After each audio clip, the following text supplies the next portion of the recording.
Tests of the signal are normally conducted by the National Weather Service in Mount Holly, New Jersey, every Wednesday between 11 a.m. and noon. Weather Service in Mount Holly, New Jersey. Test time. The test will be postponed to the next good weather day. And especially the warning alarm tone will vary at any given location. Especially the warning alarm tone, their distances from the transmitter can occur even though you are using a good quality receiver in perfect working order. The transmitter.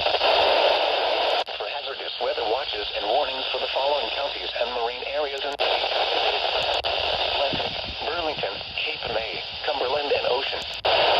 To coastal waters from Manna, Swan Inlet, New Jersey to Cape San Lopez, Delaware out 40 nautical miles. The test of no weather radio, all hazards.